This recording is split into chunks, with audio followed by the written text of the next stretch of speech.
Sunday Night Production.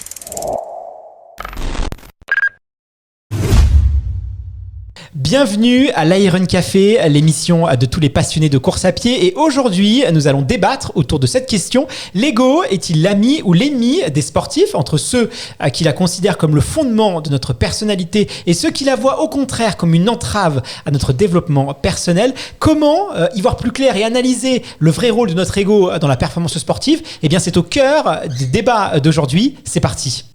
Bienvenue à l'Iron Café, votre émission qui traite de toute l'actualité running, trail, fitness, pour débattre et réfléchir entre passionnés de course à pied. Au menu de l'Iron Café d'aujourd'hui, nous allons en première partie d'émission tenter de mieux comprendre notre rapport à l'ego en tant que sportif et sportif, car dans une société qui place la compétitivité de plus en plus haut, est-ce que finalement notre ego ne serait pas un allié indispensable pour réussir?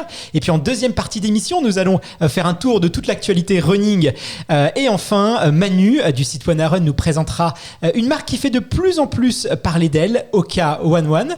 Et n'hésitez pas, si vous nous suivez sur Twitch, à commenter, à nous poser vos questions et rendez-vous tout à l'heure pour tenter de gagner un chèque cadeau de 50 € d'Iron.fr en participant avec nous au quiz. Mais avant ça, j'aimerais vous présenter nos trois invités. La première est une psychanalyste et marathonienne. Elle a passé au peigne fin les motivations des athlètes dans son livre Psychanalyste du sportif d'endurance, l'identité en marche aux éditions L'Harmattan. Il s'agit de Florence Puclavec. Florence, merci d'être parmi nous aujourd'hui et de t'être déplacée jusqu'au studio de la Ice of Running d'Iron.fr. Comment ça va? Ça va bien, merci. Et puis merci pour l'invitation. Avec grand plaisir. Et nous sommes aussi en compagnie d'un triathlète professionnel qui compte plusieurs victoires à son actif sur format Ironman et 73. Il ne manquera pas de nous donner son regard de sportif pro sur l'ego des athlètes. Il s'agit de Denis Chevreau. Denis, un grand merci d'être parmi nous aujourd'hui. Comment vas-tu ? Merci de m'avoir invité, je vais très bien. Et enfin, j'ai le plaisir d'avoir à mes côtés un homme qui sait parfaitement apprivoiser l'ego de ses athlètes. Il s'agit bien évidemment de Fred, entraîneur du groupe Élite au Stade Français Athlétisme et co-animateur du podcast. Fred, comment vas-tu ? Bonjour Florence, bonjour Denis, bonjour Guillaume, bonjour à toutes et à tous. Ça va parfaitement bien et j'aimerais, comme tu le dis, être en capacité de maîtriser les égos, mais c'est parfois difficile. Je suis sûr que tu as plein de petits secrets à nous partager. En tout cas, une chose est sûre, c'est que être humble, être modeste, être simple, être discret, être pudique, voilà des qualités que les Français semblent apprécier chez les athlètes. Dans l'inconscient collectif, ces adjectifs sont souvent aux antipodes de l'ego, qui est souvent rattaché plutôt à une forme d'individualisme poussé à l'extrême et qui finalement laisse peut-être peu de place à la moralité. Pourtant, bien que l'ego soit un mot qui est utilisé à tort et à travers, c'est de plus en plus compliqué aujourd'hui de donner un sens exact à ce mot. Florence, j'imagine qu'en tant que psychanalyste du sport, tu as dû te pencher sur la question. Est-ce que tu peux nous aider à définir peut-être en introduction ce mot-là qui est l'ego ? Ce qu'est l'ego. Alors effectivement, on peut s'appuyer déjà sur ce qu'a dit Fred, il a dit les égos. C'est-à-dire qu'il n'y a pas un ego unique. L'ego, c'est la représentation que chacun a de lui-même, comment il se perçoit. Donc il y a des personnes qui vont avoir un ego qui va être décalé de la réalité, je suis le meilleur du monde. Il y en a alors qu'ils ont toutes les capacités, qui vont dire effectivement je ne suis pas capable. Donc on a effectivement un ego soit surdimensionné, soit un ego faible, et on a des personnes qui ont un ego plutôt bien construit. D'ailleurs, est-ce qu'on est tous concernés du coup par l'ego? Parce que c'est vrai que quand on parle de l'ego, on fait rarement référence à notre ego, c'est plutôt toujours l'ego de quelqu'un d'autre ce qu'on parle. Est-ce que finalement, tous, c'est un sujet qui nous concerne? Bien sûr, c'est effectivement la manière dont on s'est construit. L'ego, c'est ce qui constitue toutes nos expériences de vie, qui fait que l'on est soi et de la manière dont on va parler de soi et dont on se perçoit et on se ressent. Donc oui, on a tous un ego. On ne peut pas dire « moi, je n'ai pas d'ego ». On a un ego, mais il va être faible. Finalement, peut-être que le fait de vouloir prouver aux autres qu'on n'a pas d'ego, c'est peut-être ça aussi notre ego, allez savoir. Denis, si pendant un instant, on fait l'effort de dépasser un peu le discours moral, j'imagine qu'en tant qu'athlète, toi, tu as tout à gagner sur la manière dont tu peux utiliser cette facette de ta personnalité. Par exemple, est-ce que toi, tu déjà interrogé sur tes motivations, sur ton rapport aussi avec l'image que tu veux renvoyer aux autres? Est-ce que c'est des choses qui sont au cœur de tes préoccupations? Alors l'image que je peux renvoyer aux autres, non, ce n'est pas au cœur de mes préoccupations. Moi, mes motivations, forcément, je me suis posé la question et c'est de donner le meilleur de moi-même en course pour, une fois la ligne franchie, ne pas avoir de regrets. Tout tout simplement.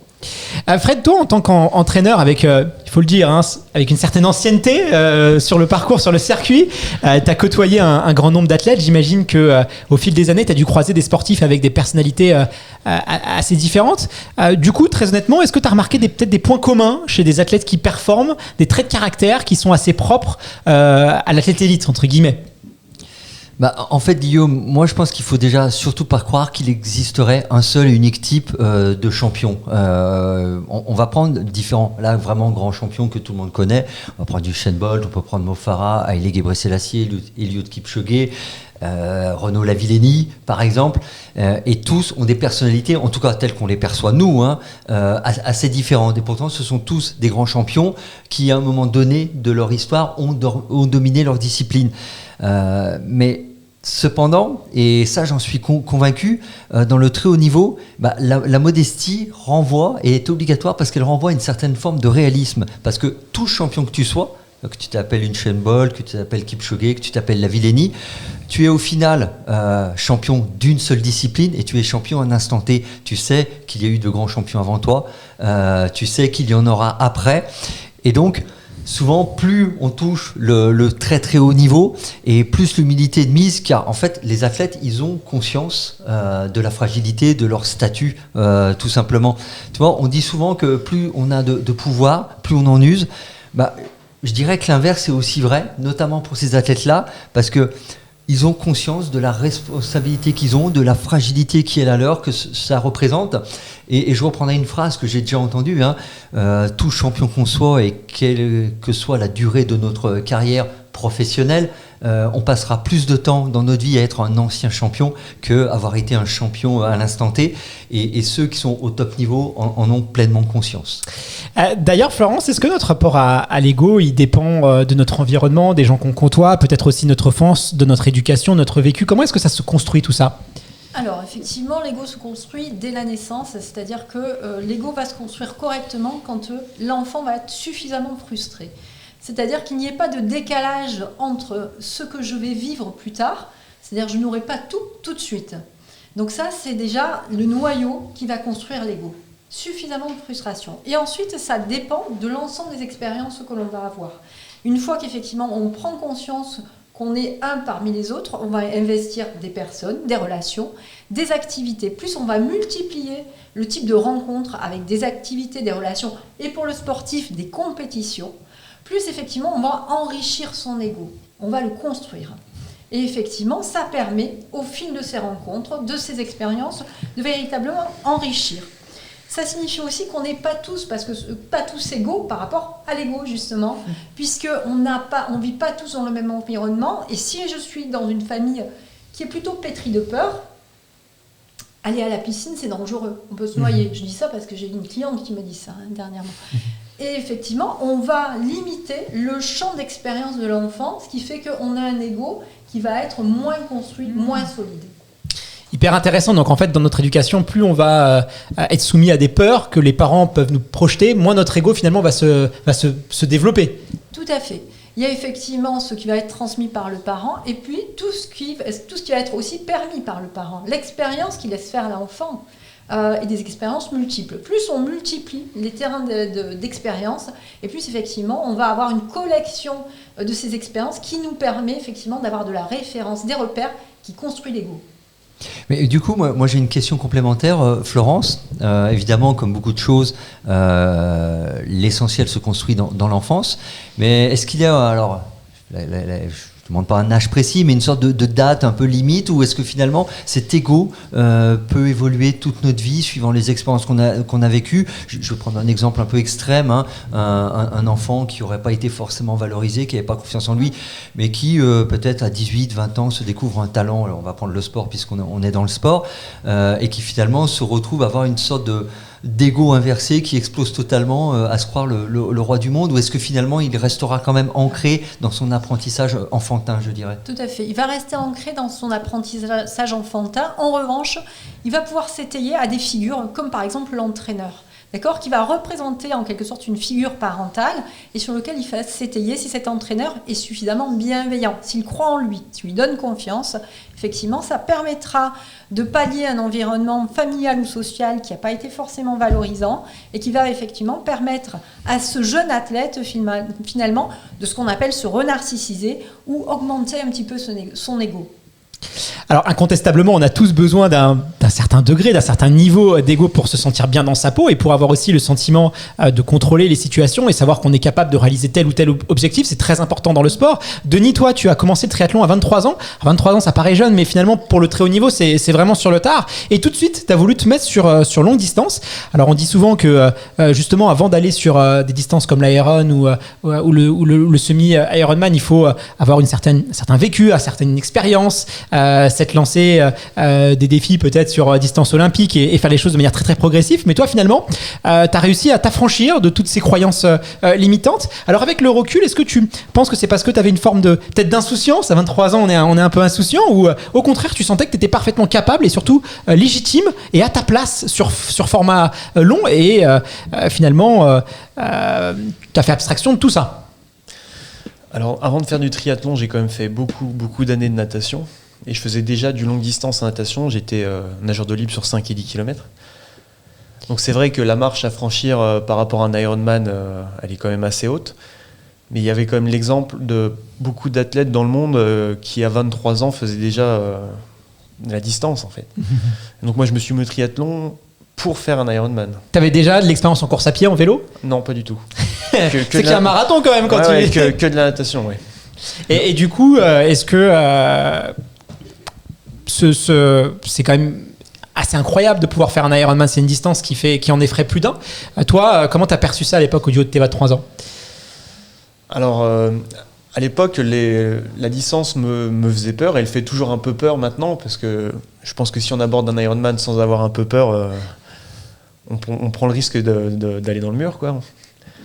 Donc à l'époque, je l'ai abordé, mais en me disant que j'allais le faire entraîner, quoi. Mais après, c'est pas insurmontable non plus. Il y en a beaucoup qui l'ont fait. Il y a des transplantés qui font des Ironman. Enfin, il y a des gens qui ont eu des cancers, qui reviennent de cancer, qui le font. Enfin, c'est pas non plus inaccessible. Il faut un peu casser le mythe de l'Ironman, quoi. Justement, moi, ça me rappelle quelque chose. Récemment, on était dans la tête d'un coureur sur l'UTMB et on a fait une vidéo où j'expliquais à la fin, je concluais le final en expliquant que finalement, tout le monde pouvait faire un ultra. Évidemment, c'est pas parce qu'on dit que tout le monde peut faire un ultra que tout le monde va faire un ultra, que tout le monde va réussir à faire un ultra, que tout le monde est capable de s'entraîner pour faire un ultra. Ça, ouais. Il y a beaucoup de nuances par rapport à ça, mais il y a toujours cette notion finalement qu'il y a des surhommes qui sont nés peut-être prédestinés pour faire des grandes choses. Il y a eu ça il y a une quinzaine, 20, 30 ans. Fred, t'as bien connu, toi, c'est cette période-là où sur marathon, déjà, on disait marathon, pas tout le monde peut le faire. Ensuite, sur Ironman, on s'est rendu compte que on avait un peu ce même discours, que c'était quelque chose d'impossible et seulement réservé qu'à une certaine élite de la personne. Et sur Ultra, aujourd'hui, il y a encore certaines personnes qui pensent ça. Florence, est-ce que tu penses qu'il existe des surhommes, et d'où vient finalement cette croyance que certains sont capables et d'autres ne le sont pas? Alors, d'où est-ce que ça vient? Il y a à la fois effectivement aujourd'hui cette capacité qu'on a à se projeter dans les autres, hein, c'est ce que disait Denis, finalement, je sais qu'un tel l'a fait, des transplantés l'ont fait. Donc il y a aussi cette capacité à prendre des expériences d'autres et à pouvoir se projeter, se reconnaître. C'est l'identification finalement, hein. Donc on opère par identification.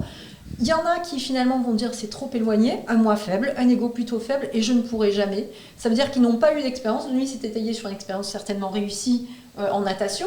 Donc il sait qu'il a déjà un capital qui lui permet d'avoir suffisamment de confiance en lui, dans sa représentation de lui-même pour aller tenter quelque chose. Ça dépend vraiment de comment on vit les choses, comment on les valorise, comment les autres nous valorisent aussi et comment on va pouvoir se projeter. Après, est-ce qu'il y a finalement des demi-dieux et puis des citoyens ordinaires? Je crois qu'aujourd'hui, on est presque tous des demi-dieux. Parce qu'on a cette capacité à se raconter notre histoire. Il y a les réseaux sociaux, etc. Donc, il y a cette parole que l'on donne, que l'on se donne, avec laquelle on va se narrer, et qu'on donne à l'autre pour nous reconnaître en tant que tel. C'est-à-dire, je vais faire un marathon, ou un semi, ou un triathlon le week-end. Le lundi, je vais retourner travailler. Je suis un citoyen ordinaire et pour autant, quand je retourne au travail, effectivement, je vais pouvoir dire regardez ce que j'ai fait d'exceptionnel. Donc quelque part, on est toujours un peu son propre héros ordinaire. Mais c'est vrai que j'aime bien cette nuance, c'est que le corps humain, il est capable de choses assez extraordinaires. On le voit quand on fait un triathlon, quand on fait un ultra, et c'est vrai que c'est finalement le côté hors norme, il est dans chacun d'entre nous. Donc c'est une image assez intéressante. En tout cas, dans la société française, c'est vrai que l'ego, elle est souvent perçue de manière très négative. On l'a dit, il peut s'avérer être une arme redoutable pour l'athlète, mais quand même avec des bons et des mauvais côtés, un peu comme le yin et le yang qu'on peut avoir dans la culture asiatique. Florence, dans le domaine du coaching sportif, de la psychologie sportif, on parle souvent de la théorie des buts d'accomplissement, où on peut être orienter nos objectifs vers deux buts. Il y a vers la tâche ou vers l'ego. C'est quelque chose qui est très utilisé notamment par tous les préparateurs mentaux. Est-ce que tu peux nous expliquer la différence quand on oriente un objectif vers la tâche ou quand on l'oriente vers l'ego, et quelles sont les forces et les faiblesses de chacun? Donc, quand on va orienter un objectif vers la tâche, on va identifier ce qui est à la maîtrise du sportif, ce qui va lui permettre d'identifier sa progression, de prendre confiance et de savoir qu'il va pouvoir maîtriser un certain nombre de choses. Quand on oriente vers l'ego, c'est finalement la réussite, le podium, la qualification, etc. Et là, on a beaucoup d'éléments qu'on ne maîtrise pas, c'est-à-dire c'est les autres, l'environnement. Et ça échappe à l'athlète. Effectivement, une orientation vers l'ego, ça va générer beaucoup de stress pour la personne puisque ça échappe à sa maîtrise. Et c'est ça la différence, c'est-à-dire orientation vers l'ego, je veux être le meilleur, je veux atteindre telle marche du podium, il y a beaucoup d'inconnus qui n'est pas à la main du sportif, je veux m'améliorer, améliorer mon temps, allonger ma foulée, ça relève du sportif. Ok ? Mais c'est vrai qu'il y a des athlètes qui se battent pour les titres et des athlètes qui se battent pour les chronos. On se souvient plein d'athlètes qui disent les chronos, finalement, il y a quelqu'un qui va le battre et c'est inévitable, et d'autres qui vont penser justement que le titre reste lui. Toi, Fred, est-ce que tu as remarqué des athlètes qui vont vraiment chercher la gagne, comme on dit, et d'autres qui vont chercher la performance? Moi je dirais, plus on va être sur le haut niveau, plus on va presque être sur on va oublier l'objectif tâche et on va être sur l'objectif égo, dans un sens tel que vient de le définir Florence, parce que à un moment, un athlète de haut niveau, effectivement, il peut avoir des visées de record du monde ou du record d'une épreuve. Ces records personnels finalement importent peu. Son RP, comme on dit, son personal best. Ce qui va compter, c'est ce qu'il fait un podium au championnat de France, au championnat d'Europe, au championnat du monde, au JO. Et donc, à un moment donné, obligatoirement, il se place dans une dynamique où il est en concurrence avec les autres, sur une dimension qu'il ne maîtrise pas. Et le travail qui est difficile pour lui à effectuer, c'est d'être dans cette dynamique-là sans que cette motivation, c'est la motivation extrinsèque, prenne aussi le dessus sur la motivation intrinsèque et le paralyse et génère trop de stress. Donc il est obligatoirement sur un difficile équilibre. Je pense que Denis connaît ça aussi, vu son niveau. Il l'a dit, l'idée c'est quand même de faire ce triathlon, de se faire plaisir, d'y aller. À un moment, quand il est sur un triathlon, vu son niveau, il cherche aussi la gagne. Donc à un moment, inévitablement, à mon avis, mais il va nous le dire, inévitablement, il se renseigne peut-être sur qui est présent ce jour-là. Est-ce que les concurrents sont en forme, sont pas en forme, quels sont leurs points faibles, leurs points forts, à quel moment il peut attaquer. Il y a ce genre de choses et c'est un difficile équilibre parce que évidemment il ne faut pas avoir la tête trop gonflée et se dire qu'on est le meilleur du monde, mais en même temps si on se présente sur une ligne de départ en disant je suis mauvais et tous les autres sont meilleurs que moi, non, on est obligé de se présenter sur une ligne de départ quand on veut gagner en se disant à minima les autres ne sont pas plus forts que moi. Et donc on va vite glisser sur moi je peux le faire et je suis le plus fort, parce que c'est aussi une forme d'auto-persuasion. Et Denis peut certainement complémenter sur ce point-là. Alors moi je prends pas forcément le départ d'une course en me disant je vais gagner cette course.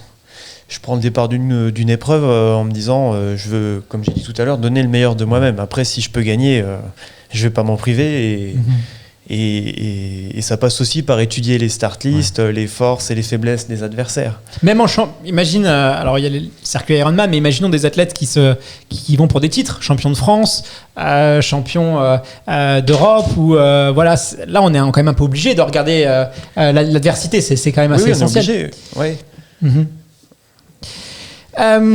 J'imagine toi Fred qu'est-ce que les sas de départ c'est quand même assez emblématique, c'est là où il y a la pression qui monte, c'est là où on peut avoir peur. Qu'est-ce que tu dis toi à tes athlètes avant qu'ils prennent le départ pour peut-être pour les rebooster? Est-ce que déjà tu as vu des athlètes qui semblent aimer ça et d'autres qui semblent plus tétanisés? T'as exactement les deux, puis après, entre les deux, t'as toutes les nuances de la palette, en fait. T'as des gens que ça tétanise totalement, qui sont quasiment paralysés, et t'en as qui aiment le goût du sang, le goût de la bataille, vraiment, si je peux prendre cette image-là, et qui se sentent vraiment vivants dans ce type de situation, très clairement. Dans tous les cas, il faut toujours, et ça je pense que ce que Denis dit est très important, il faut toujours recentrer l'athlète sur lui-même, sur ses capacités, sur le fait par exemple qu'il a fait un bon cycle d'entraînement, qu'il arrive préparé, qu'il arrive prêt, que l'essentiel reste finalement de finir la course ou les 3 disciplines si on est sur un triathlon en ayant donné le meilleur de soi-même.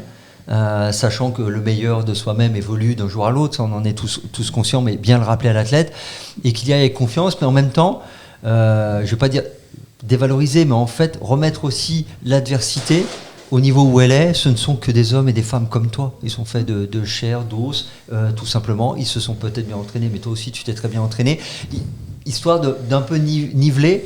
Je pense que ce serait une erreur vraiment d'aller sur un athlète où t'es le meilleur, de toute façon tu vas tous les bouffer, tu vas tous les défoncer, machin, parce que si presque on arrive à persuader l'athlète mais que ça se passe pas comme il veut, ça peut le mettre dans un trouble profond, et en même temps je pense pas qu'on véhicule une très bonne motivation. L'idée c'est juste de se dire effectivement on va donner le meilleur de nous-mêmes, mais les autres ils sont pas différents, ils sont pas forcément meilleurs non plus.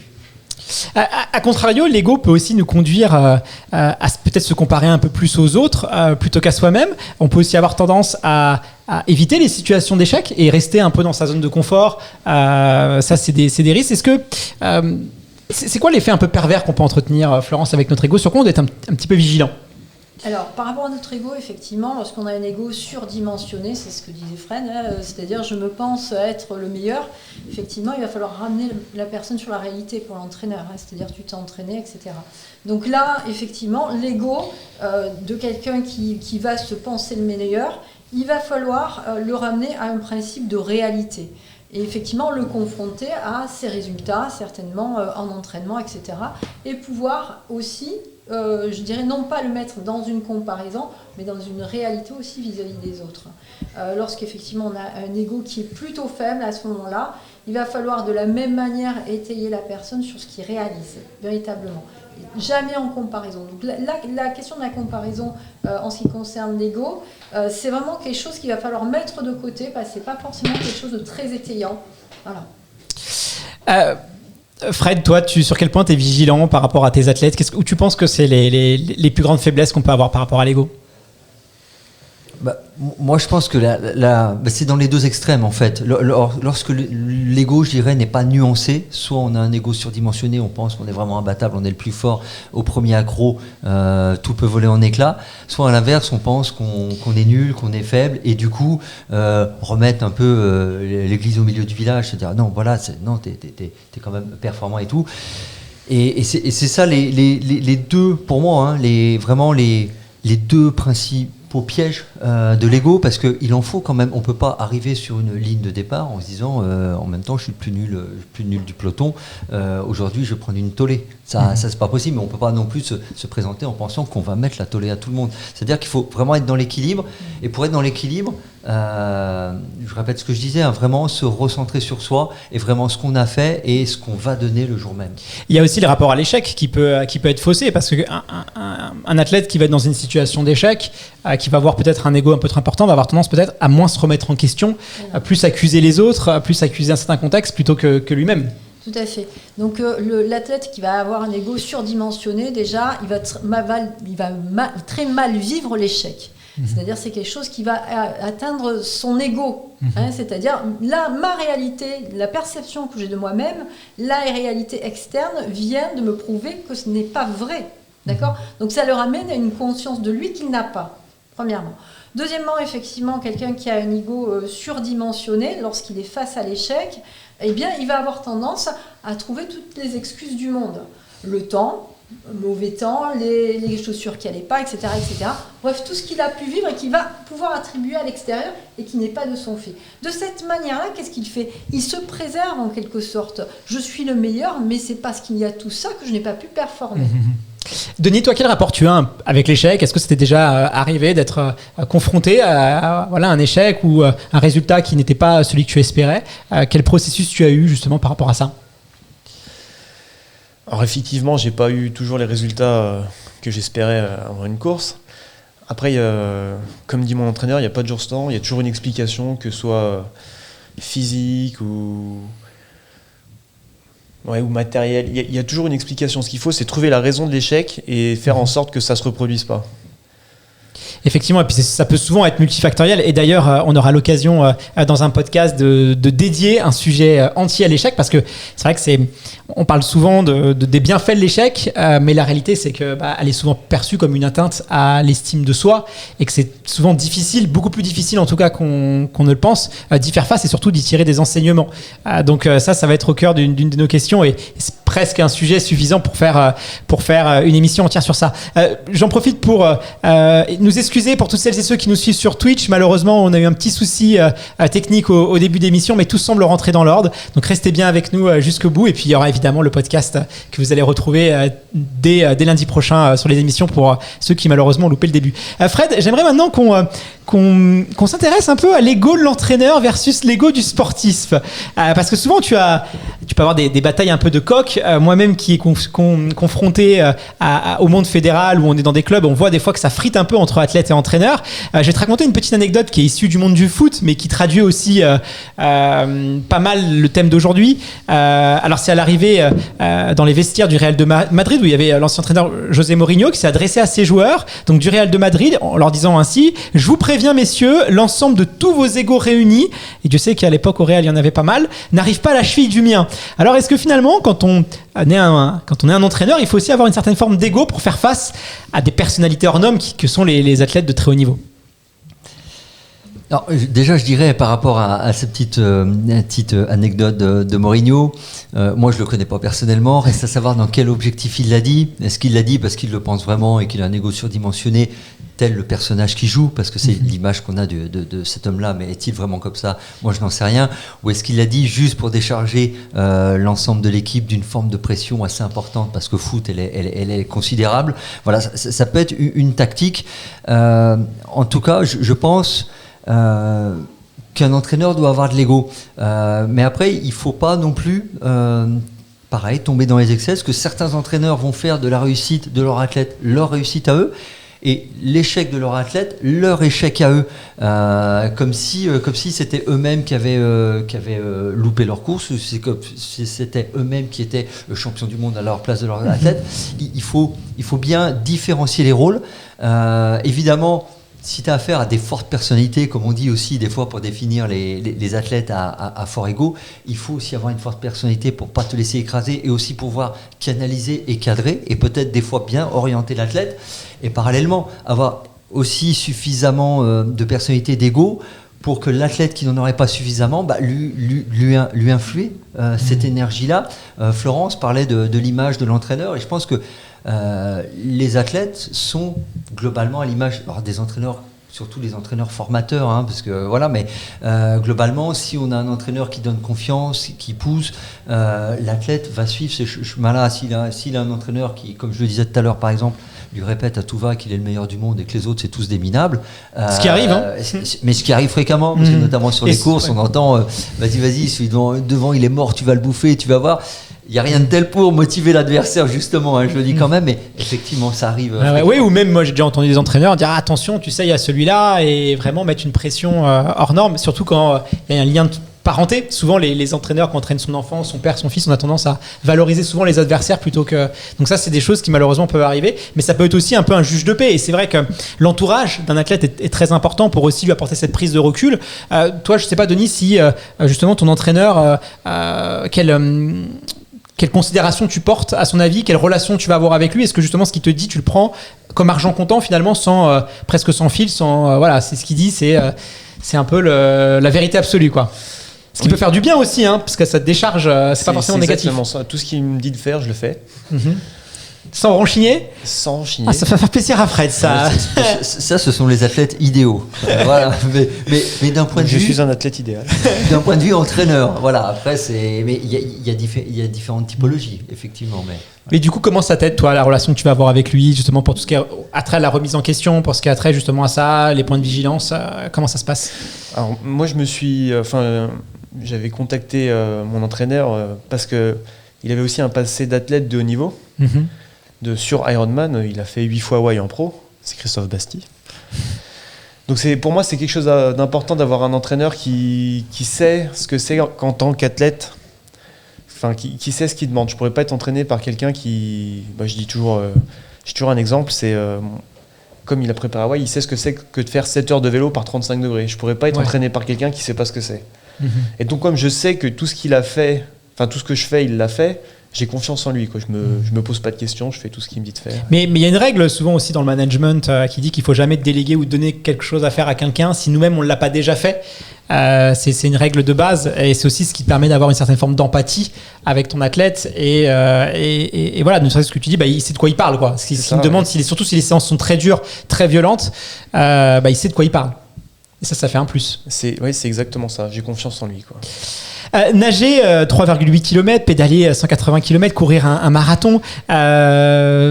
Vantez-vous de ça. Une fois que vous l'aurez fait, vous pourrez vous vanter de ça du reste de votre vie. C'est la devise historique de l'Ironman. Je pense que tu la citeras peut-être un peu mieux que moi, mais c'est celle qui a été inventée par John Collis.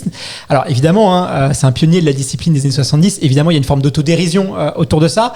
Mais ça pose quand même une question. C'est vrai que depuis quelques années, l'Ironman, l'ultra trail aussi, est en train de se développer à vitesse exponentielle.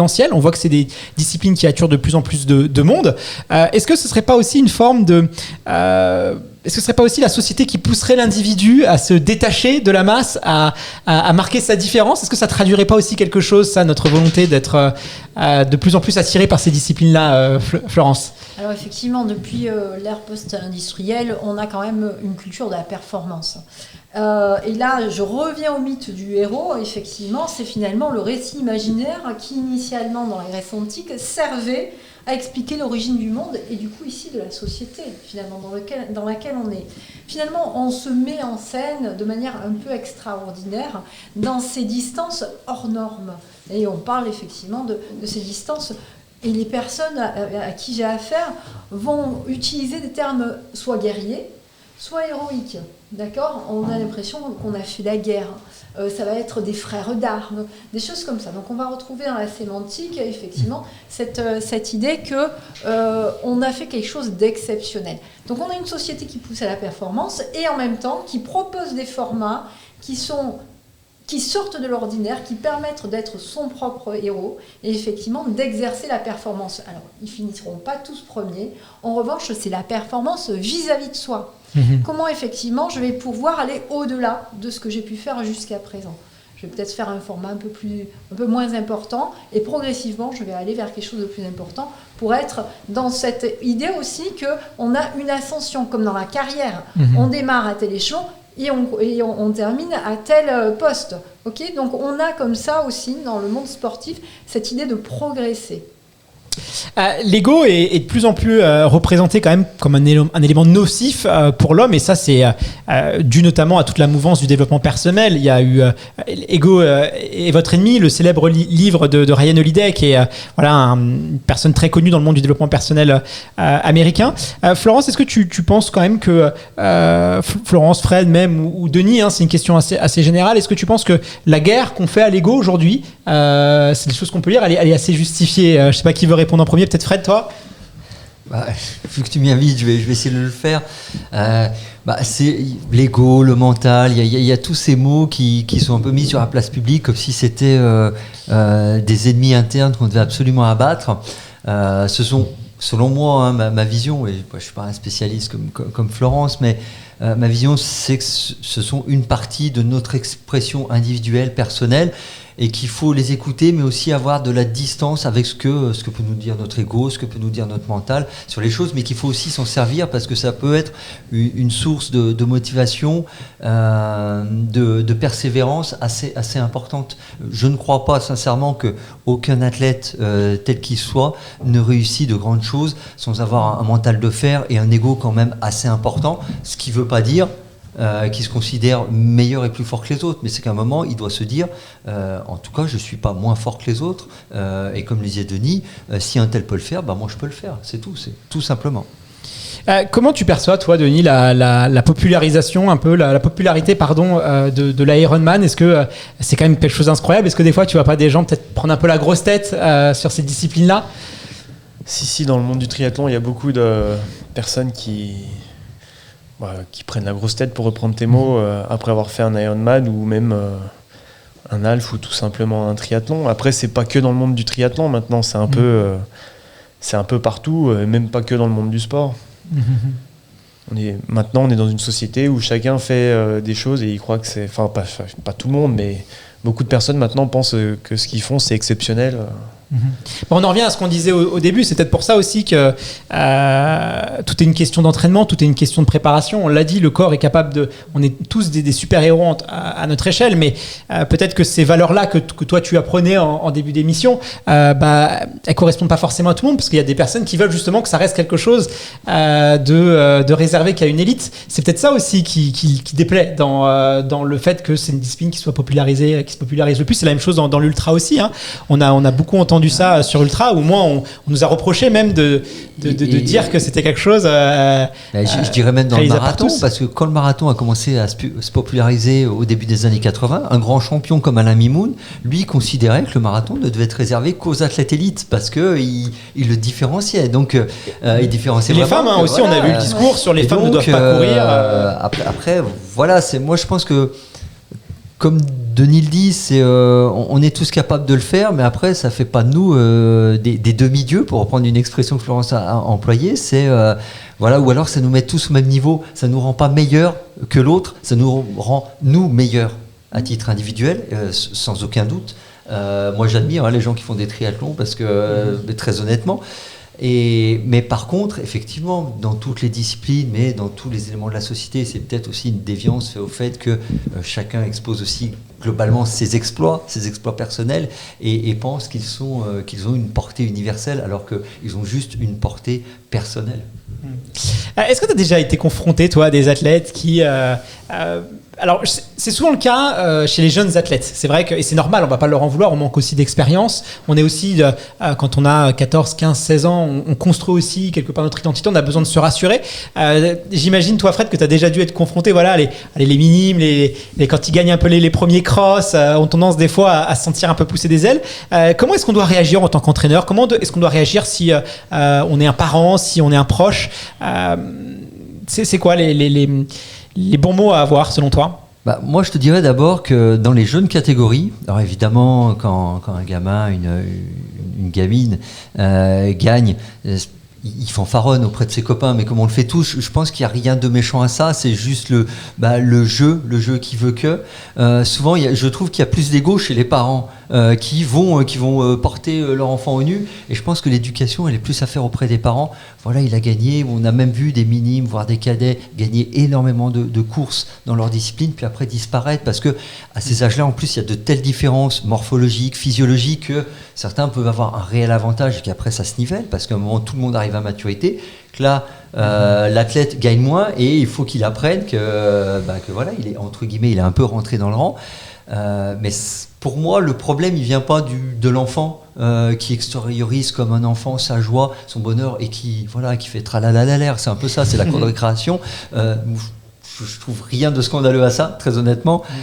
C'est plus l'environnement, tu en parlais tout à l'heure, et notamment les parents qui vont, c'est à eux d'un peu, un moment, recadrer le truc, dire voilà, t'as gagné, c'est très bien, on est très fiers de toi, mais voilà, c'est un jeu, amuse-toi pour l'instant. Et si on veut éviter les pièges de l'ego, si ça y est, l'entraînement commence à porter ses fruits, on a battu son record sur le marathon de Berlin par exemple, et ça y est, on sent vraiment qu'on est en train de progresser de manière exponentielle. Comment on peut éviter un peu les pièges Fred, c'est quoi les conseils que tu donnerais? Moi, je reviendrai tout d'abord au sujet initial qui est le sujet de cette émission, c'est qu'est-ce que c'est l'ego. Et là, je ne vais pas reprendre ce qui a été évoqué par Florence et Denis, et je vais citer Bernard Laporte lorsqu'il entraînait le Racing Club de Toulon au rugby, pour ceux qui ne connaissent pas. Donc il dit, alors là je vais devoir lire parce que je ne l'ai pas appris par cœur, je suis désolé, l'ego c'est un sujet qui revient souvent dans le sport, tous les grands champions ont un ego, tu ne gagnes pas avec des gens neutres. Ça n'existe pas cela. Pour gagner, il faut des gens différents des autres. Si on me dit que l'ego, c'est quelqu'un qui fait des déclarations dans la presse, qui attaque tout le monde, je dis que ce n'est pas cela l'ego. L'ego, c'est celui qui a envie d'être le meilleur, le plus fort, et c'est quelqu'un qui n'accepte pas ce qui ne va pas. Il est toujours à la recherche de la perfection, de la performance, et il a le souci du moindre détail. C'est ça l'ego. Donc, moi, je dirais, partons de là, je la trouve assez bonne, cette définition. Et je dirais que l'athlète qui est hautain, qui se la pète, comme on peut dire, c'est pas forcément une personne qui a un ego surdimensionné. Je dirais, excuse-moi, qu'au mieux c'est un imbécile, au pire un impoli. Et dans le cas d'un athlète à fort ego, l'entraîneur et l'athlète devront veiller à ce que cela ne se retourne pas contre lui. Notamment par un excès de pression, parce qu'on en parlait tout à l'heure, et de stress. Je pense qu'il faut bien définir la distinction entre ego et vanité. Parce que c'est ça, on peut avoir un fort ego et pas être vaniteux. Et c'est ça qu'il faut entretenir, c'est pousser l'athlète à croire en ses performances, à l'aiguiller là-dessus, à vouloir donner le meilleur de lui-même, ne rien laisser au hasard, être le plus performant possible, mais sans prétention et tout en restant à sa place et centré sur lui-même. J'en profite pour toutes celles et ceux qui nous suivent sur Twitch. On va bientôt passer à notre petit jeu. Donc, si vous voulez participer et être tiré au sort, on va tirer 4 personnes d'entre vous. Il suffit d'écrire sur le chat le mot jeu et on va en sélectionner 4 d'entre vous. Donc, c'est parti, à vous de jouer. Florence, je me tourne vers toi. Tu coaches, tu aides pas mal de sportifs, pas forcément professionnels, même amateurs. Oui. Est-ce que souvent tu remarques un problème d'ego chez les personnes que tu encadres? Alors, peut-être même eux s'en aperçoivent. La plupart du temps, ils vont venir. Alors, moi, ceux que je reçois, ça va être ceux qui vont être sur une bascule, c'est-à-dire peut-être je dois arrêter le sport. Peut-être qu'effectivement, je vais passer sur une autre discipline ou une autre distance. Donc, l'ego, là, il y a un questionnement, est-ce que je suis capable de Donc, effectivement, on revisite un petit peu l'histoire de la personne, ce qu'elle a réussi, ce qu'elle se sent capable de faire. Qu'est-ce qu'il y a la question au niveau de la bascule identitaire à ce moment-là? C'est vraiment là. Alors, est-ce qu'il y en a qui ont... J'ai pas rencontré quelqu'un qui, finalement, il viendrait pas me voir. Si tout va bien et qu'il est le meilleur, il n'a pas besoin de moi.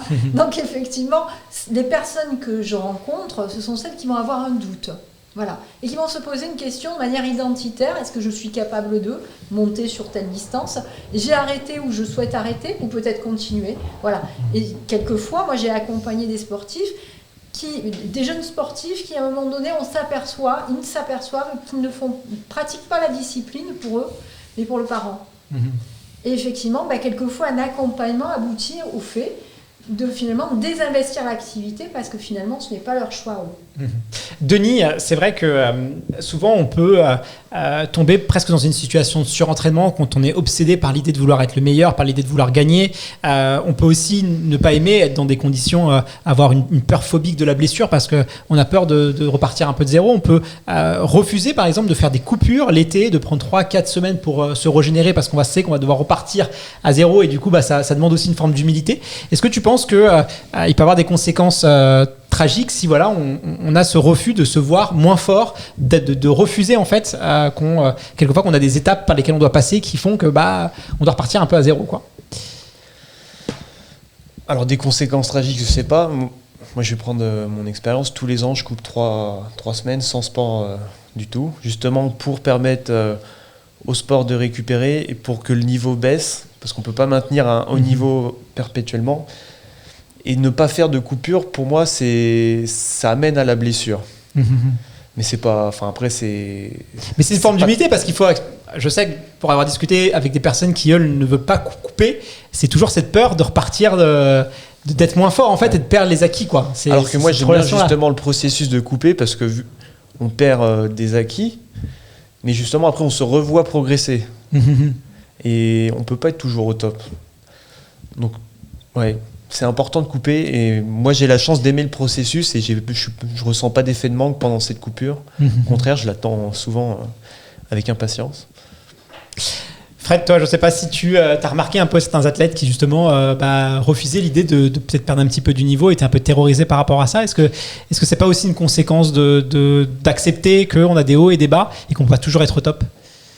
Alors, je dirais que le cas de Denis, moi je l'ai pas souvent rencontré malheureusement ces athlètes et je trouve que c'est une bonne chose, je dis pas parce qu'il est là en face de moi, mais qui aiment ce processus de se sentir chaque année reprogresser, reprendre un peu pleine possession de ses moyens, souvent et encore plus au sortir des belles saisons, quand un athlète a fait une belle saison, vraiment qu'il a atteint ses objectifs, alors soit il est rincé, il a vraiment besoin de souffler, mais aussi il se dit j'ai réussi à atteindre ce niveau, il va falloir que je m'y maintienne coûte que coûte, donc il peut être tenté de pas trop lâcher, et ça renvoie, je pense, à un certain manque de confiance, peut-être un ego défaillant, en se disant je vais pas être forcément capable de le répéter, donc je m'accroche à la branche où je suis actuellement, en espérant ne pas en tomber, tout simplement. Mais c'est plutôt ça le cas fréquent qu'on rencontre, et du coup faut bien expliquer qu'il faut effectivement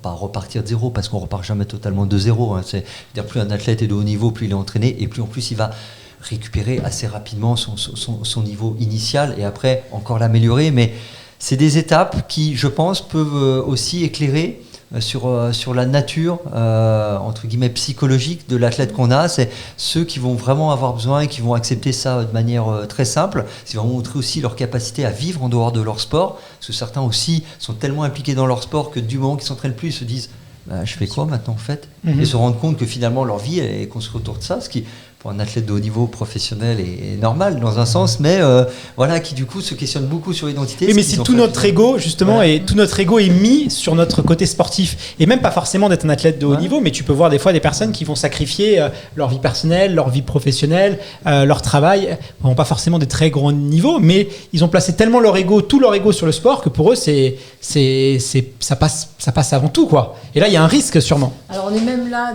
dans la configuration, toute la vie s'organise, je parle pas des sportifs de haut niveau, mais où toute la vie s'organise autour du sport. On est dans une dépendance au sport, un besoin, c'est-à-dire c'est ce qu'on appelle la bigorexie. Je ne peux pas m'arrêter de faire, sinon je suis en manque. Donc là, typiquement, on a une pathologie de la dépendance finalement. Après, effectivement, le sportif de haut niveau qui accepte finalement de régresser en quelque sorte pour finalement ensuite de nouveau retrouver son niveau. Moi, ça me fait penser effectivement au judo ou Jigoro Kano, après avoir eu la dernière ceinture, mais une ceinture blanche. C'est-à-dire, je suis prêt à réapprendre. Et on est tout le temps dans un processus d'apprentissage. Donc ça veut dire quoi? Que finalement, l'ego du sportif, il n'est pas construit que sur son sport. Il doit avoir plusieurs piliers d'investissement, personnel, affectif, peut-être des études, d'autres passions qui lui permettent d'être équilibré et de pouvoir lâcher son sport tranquillement pour pouvoir effectivement y revenir ensuite. Donc il n'y a pas de déstabilisation, il n'y a pas de vide, il n'y a pas de vécu du vide. Si je n'ai pas de sport, je ne suis rien, ça veut dire. Hyper intéressant. Écoutez, je vous propose qu'on passe à notre quiz. Je vais vous expliquer les règles et elles sont très très simples. Vous allez jouer chacun d'entre vous, enfin vous trois, j'ai dit 4 personnes, mais c'est 3. Vous trois, vous allez jouer pour un de nos viewers. Tirez au sort, tiens. Voilà, hop, je vous laisse tirer au sort un des noms. Je vais vous donner des citations d'athlètes. Et vous allez devoir retrouver à qui elles appartiennent. Rassurez-vous, ça sera un QCM. Je vous donne à chaque fois 4 athlètes et vous devez trouver lequel c'est. Alors Fred, tu vas jouer pour qui Pour Newsers ou Newsé, je sais pas. Voilà. Newsers. Ouais.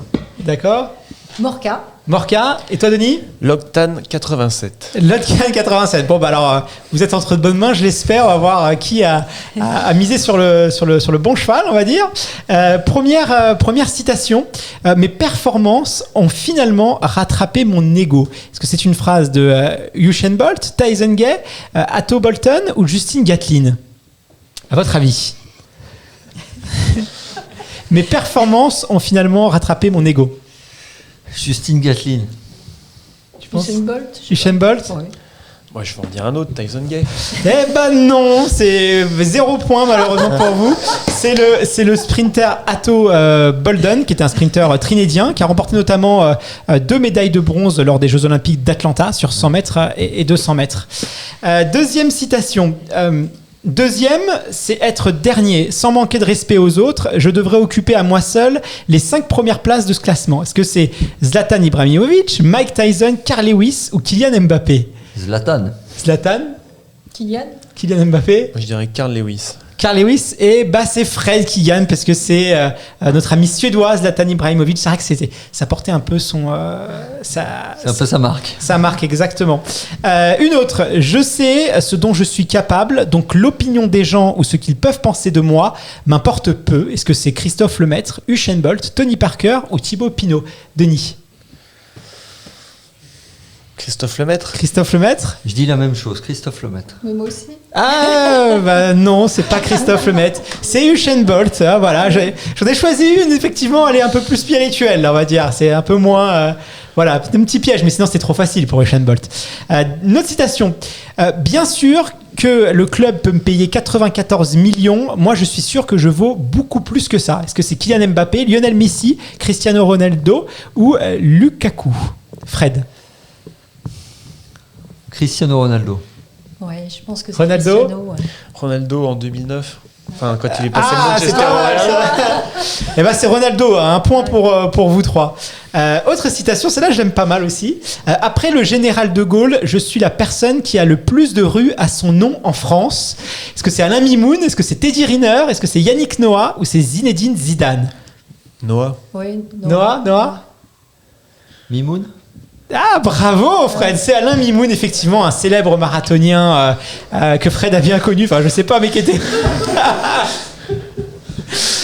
je sais pas si t'as connu l'époque, mais il était au Stade Français, c'est pour ça que je dis ça. Ouais, Fred. mais malheureusement, je l'ai pas connu en tant qu'athlète. J'aurais adoré, je pense que j'aurais adoré. Un très grand athlète, mais c'est vrai que des fois il était très humble, des fois il pouvait être avoir une sacrée personnalité. Comme je le disais, c'est quelqu'un qui comprenait pas qu'on ouvre au Kidam, si on peut dire comme ça, le marathon. Parce que pour lui, c'était tellement sacré que ça devait être réservé à l'élite. Alors Fred est en tête du classement, mais peut-être qu'il peut avoir encore de la bascule. Dernière citation, certains veulent que cela se produise, d'autres souhaiteraient que cela se produise, et moi je fais en sorte que cela se produise. Est-ce que c'est Michael Jordan, Kobe Bryant, Magic Johnson ou Dennis Rodman? Denis? Kobe Bryant. Fred? Michael Jordan. Je pense le premier. Ouais. Eh ben c'est Michael Jordan. Bravo à vous deux. Je sais pas, je demande en régie qui... Eh ben Fred avec 4 points. Bravo, félicitations. Tu as fait gagner. L'Octane. Tu as fait gagner. J'ai fait gagner Newsers et je l'informe que je prends une commission, évidemment. Bravo à toi, Newsverse. Merci de nous avoir suivis sur Twitch. Et puis, n'hésite pas à nous envoyer un petit message, que ce soit idéalement sur nos réseaux sociaux Instagram, pour que tu puisses nous communiquer tes coordonnées. On t'enverra le chèque cadeau de 50 € offert par le site iron.fr. Florence, un grand merci pour tes éclairages, pour la discussion et les échanges qu'on a eus. C'était passionnant. J'étais loin de me douter que la construction de notre ego était notamment liée à la peur que pouvaient véhiculer nos parents. Donc on en apprend tous les jours. T'es encore la bienvenue sur le podcast, parce que ça fait la 2e fois je crois que tu passes. Oui. Et puis je rappelle ton livre Psychanalyse du coureur de fond, qu'on peut trouver aux éditions de l'Harmattan, et dans toutes les bonnes librairies. Donc si vous voulez aller plus loin, n'hésitez pas à aller acheter un petit coup d'œil à son ouvrage. Merci beaucoup Florence. Merci à tous. Denis, tu restes avec nous, et puis on se retrouve juste après pour la rubrique actualité, la rubrique produit. Jingle, c'est parti.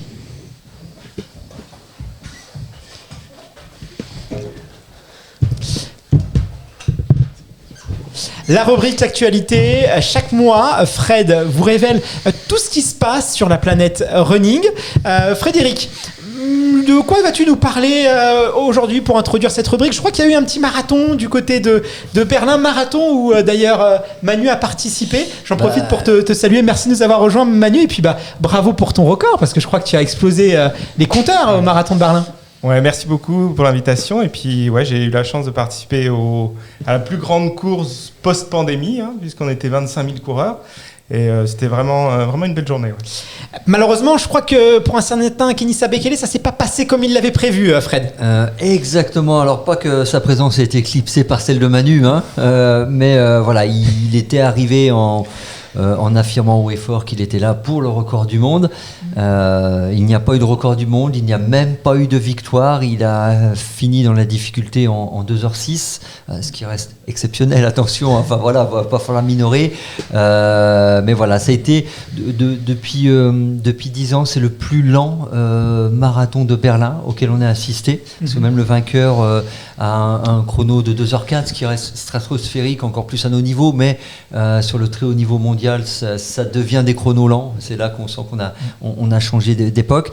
Il a été rapidement en difficulté, il est revenu à deux reprises dans la course, donc il a montré beaucoup de caractère. Ce qui est très rare, c'est très rare quand un athlète décroche d'un marathon qui revienne, c'est pas le Tour de France, c'est très très rare. Et surtout Bekele, parce qu'il nous avait habitués à finalement mettre le clignotant, à abandonner assez facilement lorsqu'il était en difficulté ces dernières années. Donc là, il a montré un visage qu'on lui connaissait pas. Et il a fait ce qui est intéressant, c'est qu'il a fait des déclarations d'après-course, évidemment, où il partageait sa déception de ne pas avoir été forcément au niveau. Il a reconnu, ce qui pourra nous surprendre, mais ne pas s'entraîner en fait suffisamment par rapport à l'exigence d'un record du monde. Mais il a affirmé être en capacité de pouvoir battre ce record du monde. Il ne voit pas pourquoi il ne pourrait pas le battre. Et il a indiqué qu'il allait désormais s'entraîner sérieusement, et pas juste 3 mois pour préparer un marathon, mais sérieusement toute l'année. Voilà, je pense qu'il s'entraîne quand même globalement sérieusement. Attention, à 3 mois pour faire 2h06, je veux bien son plan d'entraînement. Mais qu'il allait vraiment s'entraîner encore plus dur de la manière qu'il fallait pour pouvoir battre ce record du monde. Kenenisa a 41 ans déjà, donc voilà, c'est un vrai défi qui se lance. Mais déjà au défi, il va être au départ du marathon de de New York d'ici quelques semaines. Donc voilà. Oui, parce qu'il va doubler Berlin et New York. Alors New York c'est au mois de novembre, il a encore quelques mois. Mais bon, c'est pas là où il battra le record du monde, parce qu'on va pas se mentir, c'est pas forcément le parcours le plus roulant. Mais 2h06, bon, voilà, si le plateau est pas très relevé, et j'imagine qu'ils ont dû construire la course autour de lui, un peu comme ce qu'avait fait Paris, où il n'avait pas vraiment d'adversaire, parce que là l'idée c'est de le voir gagner, donc ça peut être sympa. On va parler d'un sujet qui a fait polémique sur les réseaux sociaux depuis quelques semaines. Voilà, les réseaux sociaux s'enflamment autour, je crois, d'une médaille qui visiblement déchaîne les passions. Fred, est-ce que tu peux nous en dire un peu plus ? En fait, c'est la médaille du marathon de Paris qui effectivement représente un personnage qui s'appelle The Agent, qui est sous forme pixelisée et qui représente l'humanité qui va courir le marathon de Paris. Alors, ça déchaîne les passions parce que de ce qu'on peut lire sur les réseaux, on la trouve un peu déconnectée de l'univers sportif. On lui trouve un côté assez enfantin. On lit plutôt assez régulièrement que les enfants font les mêmes choses. Moi, ça m'avait pas tant interpellé que ça, mais moi, je suis dans un environnement particulier. Je vis à Paris et il y a un artiste qui s'appelle The Invader qui fait des Space Invaders dans différentes rues de Paris. Donc moi, je pensais que c'était lié à ça, très honnêtement, mais ça n'est pas du tout. Il n'y a aucune référence. Voilà. Après, est-ce que c'est aussi des soucis de droit à l'image ? Est-ce qu'ils ont le droit de dire ? J'imagine que, bon, mon avis, il y a quand même de ça dans le fond. Que ne revendique pas, en tout cas. Que ceux qui connaissent pas aillent voir cet artiste-là et verront certainement des choses qui se ressemblent. Mais effectivement, ça semble assez déconnecté de l'univers à la fois de la course à pied et de Paris. Donc c'est ces deux éléments, à la fois la course et quelque chose de symbolique de la ville de Paris qui manque un peu à cette médaille. Et c'est surtout ça qu'on lit. Les gens qui récupèrent leur médaille à l'arrivée aiment bien avoir des petits rappels de la course qu'ils ont fait. Et là, mais en 2019, je me souviens déjà qu'en 2019, la médaille avait fait polémique. Et pour tout... Alors, moi, après, c'est une question de goût et de couleur. Je la trouve je sais pas, ma médaille coup de cœur. Je pense que c'est pas la plus belle que le Schneider Electric Marathon de Paris nous ait proposé, mais par rapport à ce que j'ai lu, je trouve que les gens sont un peu durs avec cette médaille. Par contre, celle de 2019, effectivement, elle fait assez sourire. Et clairement, moi, j'avais cru un poisson d'avril. Je crois qu'il avait sorti le 2 ou le 3 avril. Et il y a eu des gens, il y a toujours des gens qui ont beaucoup d'humour sur les réseaux sociaux, qui avaient pris des couvercles de pots de confiture, qui avaient marqué le marathon et c'est vrai que c'était assez ressemblant. Et bon, visiblement, c'est un peu compliqué les médailles. Tu l'as vu toi, Manu? Est-ce que tu l'apprécies? Non, alors honnêtement, je sais pas du tout le genre de médaille que j'apprécie. J'avoue que j'ai moi coup de cœur, c'est New York et Berlin parce que effectivement on retrouve les monuments. qui sont gravés dans la médaille. Et ce que j'attendais, parce qu'il faut se rappeler qu'en 2019, le lendemain du marathon de Paris, il y a quand même eu l'incendie de Notre-Dame. Et je pense que ASO aurait pu faire un clin d'œil à ce drame en mettant Notre-Dame de Paris sur la médaille 2021. Bah, peut-être quand elle sera inaugurée de nouveau, ce sera à ce moment-là, ce sera aussi une très belle médaille. S'ils passent par là et qu'ils nous entendent, pourquoi pas, c'est une idée. Mais je crois que c'est Schneider Electric qui est le partenaire officiel qui a un peu le lead sur la médaille. Et donc voilà, le Schneider Electric Marathon de Paris, l'organisation est pas forcément, en tout cas pas forcément le lead sur ça. Donc c'est plutôt à Schneider Electric qu'il faut en parler. Tu l'as vu toi, Denis? Qu'est-ce qu'on a pensé? Non, je l'ai pas vu. Tu l'as pas vu? Bon, on te la montrera hors antenne. Justement, en parlant de compétition, de marathon, Fred, je crois que l'ambiance, elle n'est pas forcément je crois que l'ambiance, elle n'est pas forcément la plus réjouissante pour les organisateurs de courses en ce moment. Ben non, parce que de manière entre guillemets assez surprenante, les courses ne font pas le plein, loin de là. Contrairement à ce qu'on avait vécu l'an dernier après le premier confinement, et toutes les courses étaient prises d'assaut, mais vraiment, fallait quasiment s'inscrire 2 mois avant et tout. Là, l'ensemble des courses sont loin d'avoir fait le plein. Le SMI de Paris, qui normalement compte 40 000 participants, est arrivé à 20 000 participants. Les grosses courses, là, on a eu Marseille-Cassis qui ouvre encore ses inscriptions. Normalement, c'est plein 6 mois avant. Ça, c'est vraiment impressionnant, parce que Marseille-Passy, il n'y a jamais de place. On a nos amis du 20 km de Paris qui sont aussi normalement sur 30 000 participants, qui nous annoncent 10 000 participants cette année. Beaucoup de difficultés à avoir à la fois de la masse, mais aussi des athlètes élites. On voit que les plateaux élites sont moins fournis, sont moins riches. Donc ça pose une question du pourquoi, du comment, et est-ce que les courses vont devoir se réinventer, quelle en est la cause. Certainement, en fait, on a peut-être pensé un peu rapidement qu'on était revenu à la normale avec les nouvelles organisations de courses, mais Manu nous parlait du marathon de Berlin. 25 000 participants, c'est quand même loin du standard berlinois. Donc après, il y a peut-être des jauges aussi. On voit que c'est pas une problématique uniquement française. On sent bien qu'il y a quelque chose d'assez général. Alors le pourquoi, à mon avis, c'est multifactoriel. Ouais, d'ailleurs, ils avaient annoncé 25 000 et je crois qu'ils ont eu un peu moins. Ils ont eu quand même, il restait quelques dossards. Donc c'est vrai que c'est assez. Je pense qu'il y a plusieurs raisons. Peut-être que les gens déjà sont un peu moins entraînés, sont un peu moins prêts à se mettre sur une ligne de départ après un confinement, 2 confinements, 3 confinements. Je pense qu'il y a moins de voyages aussi autour de ces grosses courses. Il y en a qui sont plus frileux de prendre l'avion. Exactement. Ouais, ou se retrouver dans un peloton de coureurs. D'aller dans un autre pays. Il y a quand même. Et puis il y a les contraintes du pass sanitaire. Il y en a qui sont opposés. Donc, exactement. Et puis par contre, les trails affichent complet, grosse croissance sur le trail. C'est très dur de trouver aujourd'hui un dossard sur le trail. Donc est-ce qu'il n'y a pas quand même un changement structurel qui est en train de s'opérer? Peut-être les gens ont aussi envie de voir de la nature. Est-ce que ça va rester? Est-ce que ça va se poursuivre? C'est quelque chose qu'on va en tout cas observer à la loupe. Fred, apparemment, d'ici quelques mois, on risquerait peut-être de subir quelques ruptures de stock sur nos chaussures de running préférées. Est-ce que tu peux nous en dire un petit peu plus? Est-ce qu'il faut commencer à faire des stocks dès maintenant? Alors, je ne sais pas s'il faut faire des stocks, et voilà, chacun sera libre d'adopter la politique qui lui convient. En tout cas, un des plus célèbres fabricants de la planète a annoncé qu'il y allait avoir des pénuries sur certains produits, et c'est notamment lié à des problèmes d'approvisionnement en matières premières des usines, notamment de charbon.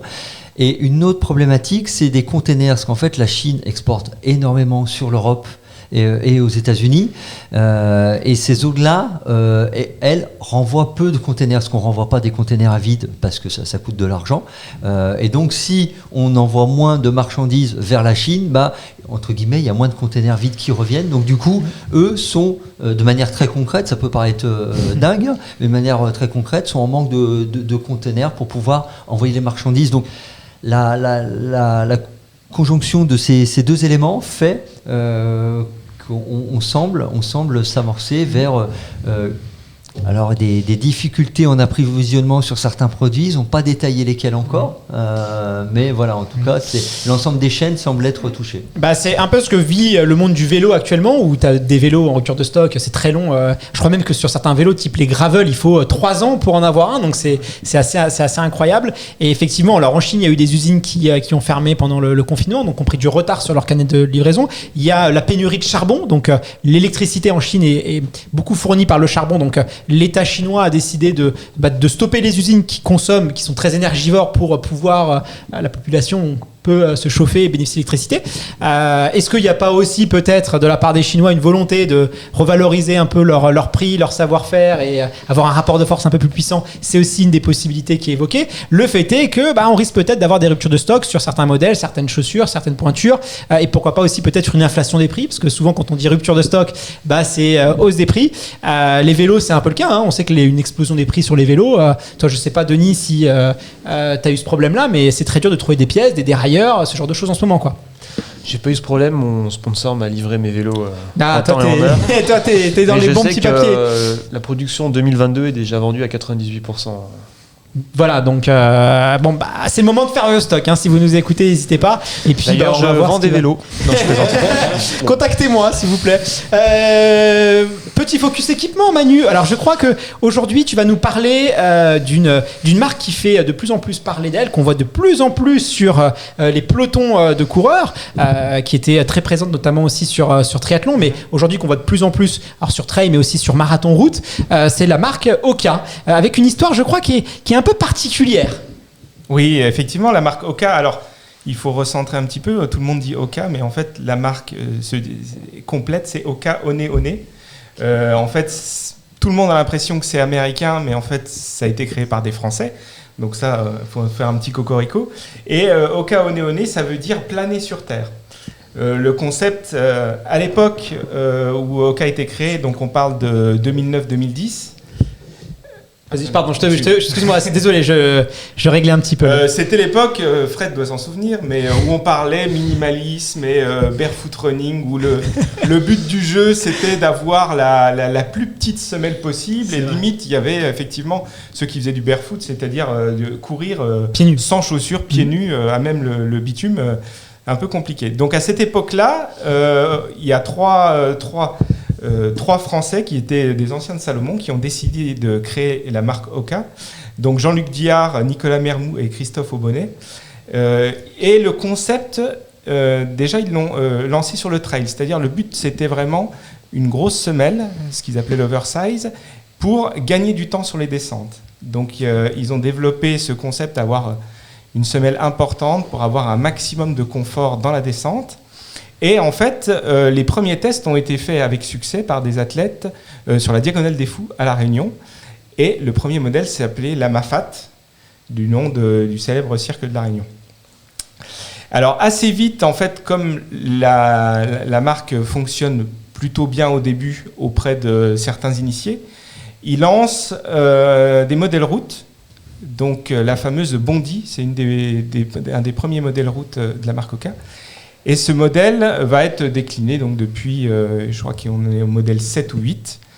Et donc là, aujourd'hui, je vous présente le modèle Bondi X, qui est une combinaison d'un peu toutes les technologies phares de Hoka. Mm-hmm.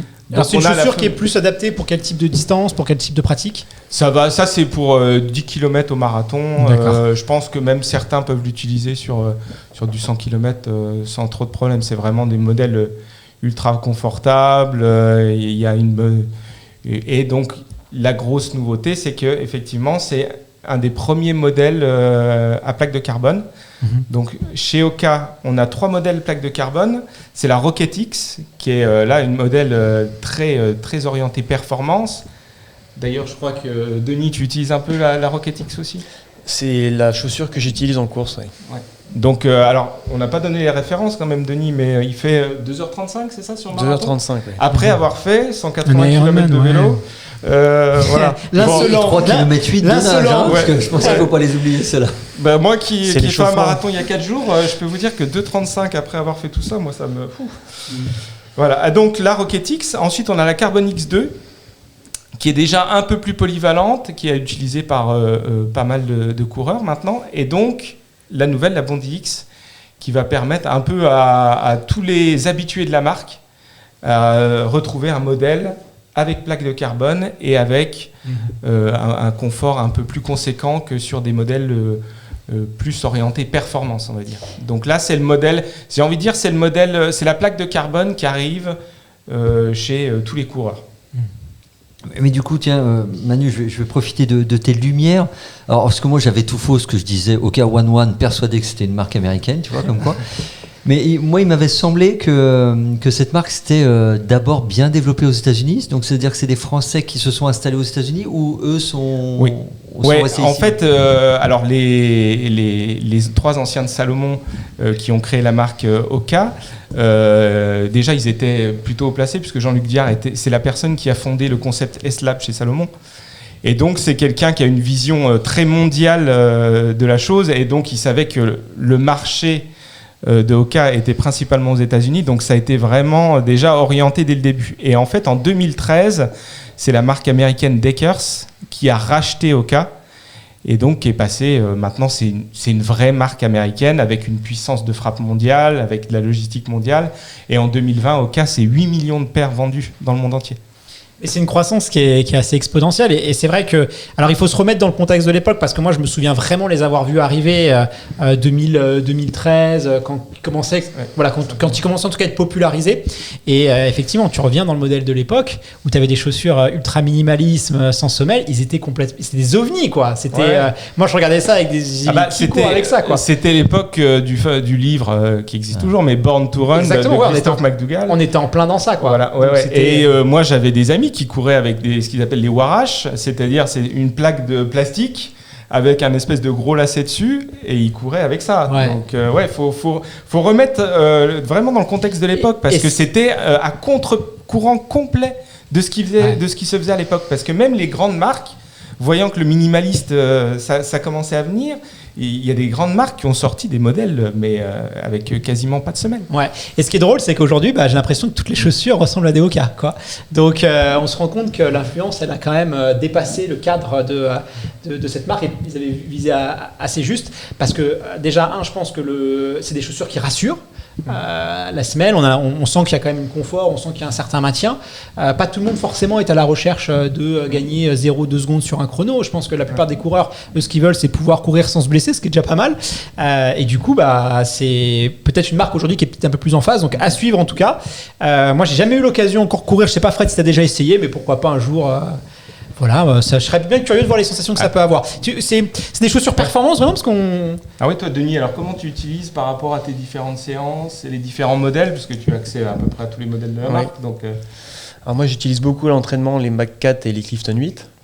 J'ai vraiment un effet waouh quand je mets les chaussures à plaque carbone de chez Oka, donc j'ai envie de garder cet effet pour les courses, pas envie de banaliser cela.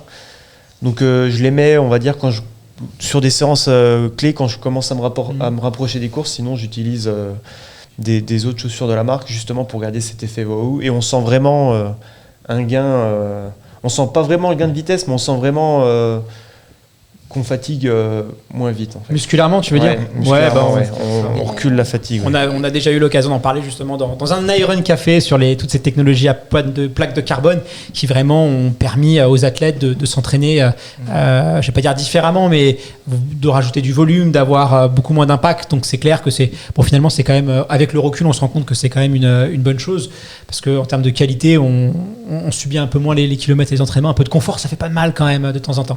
Merci infiniment à vous trois. Merci à Iron Paris de nous avoir reçus dans ce studio où on enregistre l'épisode d'aujourd'hui. Eh bien, je vous dis à très bientôt, à lundi prochain pour un nouvel épisode sur la thématique de l'échec. Ne le loupez pas, parce que, à mon avis, celui-là, voilà, il va faire son petit effet. Voilà. À très bientôt, à très vite, à lundi prochain. Au revoir. Cette émission vous a été proposée par Iron.fr, spécialiste running, trail et fitness sur Internet.